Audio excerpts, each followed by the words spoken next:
Hey guys, and welcome back to my channel. Today we are working with EvaWigs to give you guys a quick review of their custom made units. So inside the box is going to be the wig that you custom order. They also give you like a really cool shower comb for detangling, and they give you a wig cap and some bobby pins. I probably won't be using the wig cap or the bobby pins.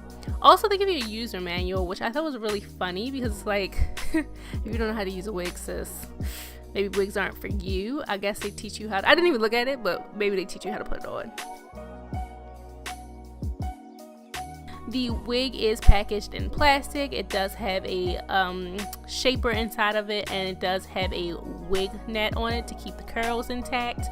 It comes with 3 combs, a ton of lace. It's lace on the back, and of course lace all around the frontal part. And I did realize right now that the it's kind of like a full lace wig. So I'm going to use my Sally Hansen airbrush legs, and I'm just going to go ahead and color the entire inside of the cap. This takes literally like 2 minutes, and that's why I love this stuff.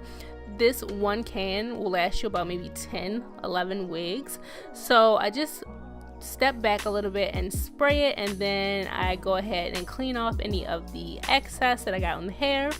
And while that dries, I'm just going to prep my hair for the wig. So I placed my cap on. I don't gel my hair down or anything because, one, I need to get a haircut, but I didn't want to do too much to have to put this wig on. I did purchase this really cool wig band, and I recommend this thing, you guys. When I tell y'all that this little no slip wig band thing is the GOAT. I was actually really excited because I thought it looked really cute. And then I realized how embarrassing I am. So we're not going to dab again because I'm not 12. Now I'm just going to take some of my bronzer. This is a bronzer I keep especially for my wigs, and I'm going to set the rest of the wig cap where the lace part is. And then we're just going to apply the wig. This was super easy. I didn't really have to tighten the straps. I didn't use any of the combs. The wig fits so snugly on my head. Again, it's a custom made wig, so you're going to put all your dimensions and stuff and your cap size and everything in when you order it, and it's just perfectly made to fit your head. I have no complaints. This wig was straight up and down out the box, ready to wear. And also they had these cool tabs on the side that just made for an even snugger fit.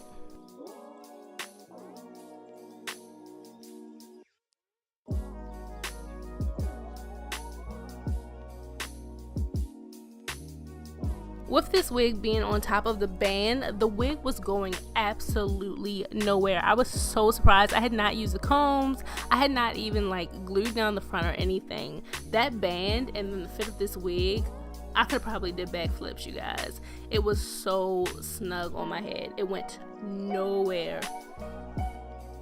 So as you can see, the hair is pre-plucked. It does come pre-plucked, which is cool. So you don't really have to do a super ton of work. The hell am I talking about? You don't have to do a lot of work to this hair. But once I cut off the lace, I realized that the hairline was a little bit more dense than I'm starting to like my hairline, so we did doctor it up a bit. I'm just going to cut off the lace, not too close to the edge, but as close as I can get without cutting off the grooves and things like that.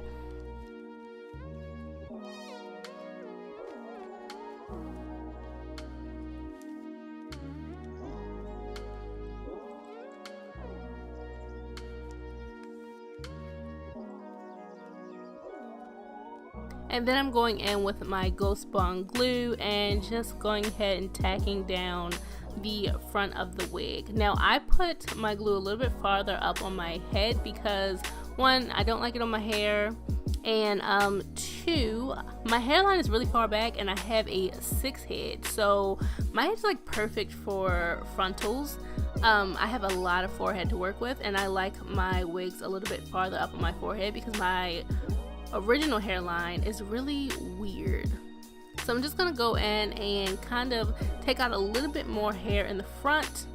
I'm starting to like my hairlines a little bit more natural, so I'm just going to pluck out the more denser parts that I see.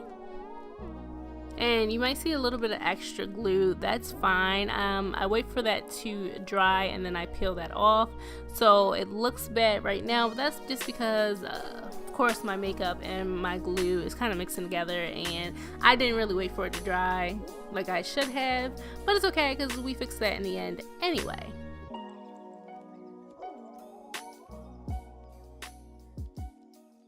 Moving on, we're going to work on our baby hair. As you see, I plucked the hairline as natural as I could, and then I kind of thinned out the hairs in the front that I left, and I'm just going to swoop them back with my Mary's edge control like I always do. This is my go-to edge control. I like it because it holds my edges all day on my wigs, but it's not hard. Like, it doesn't harden up like the Got to Be Glued does. So I highly recommend using this edge control. It's way better than the Hicks, hands down. So I'm just going to go ahead and do my little swoops like I like them.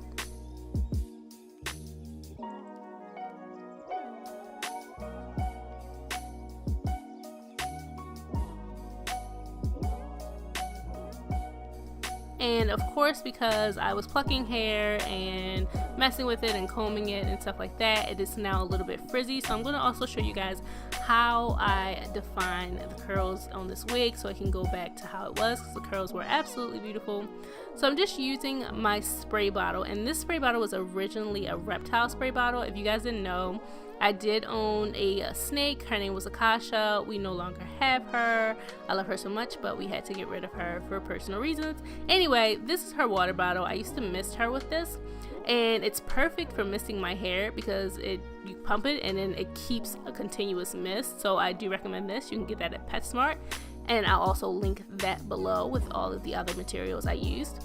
I'm also using my Miss Jessie's curly custard. I will link that below as well, and I'm just putting that all throughout my hair. And so the combination of the water and the Miss Jessie's kind of really makes your curls pop. But I'm also going to go in with my Eco Styler with the black castor oil and flaxseed, because I feel like this seals the curls all day without making them super crunchy. So your hair isn't going to be hard, but it is going to be really defined. And what you want to make sure you do is that you're finger detangling it, but you're also making sure you get the ends. It is really important that you get the ends because those will frizz up first.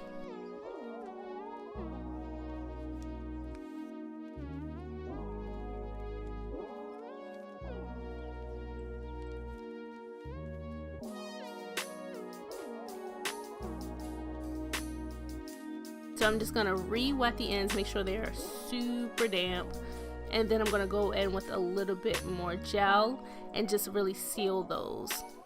And as you can see, these curls are popping, shorty. Like, they are shapopping. I don't even know what to say about this hair except that it is gorgeous. Look at the difference. Look at the defined side and look at the more like frizzy, curly, bushy side. I actually like it frizzy and curly, but the defined side just looks so good. Tell me this, I didn't think it looked hard. Tell me this wig doesn't look super natural. Tell me it doesn't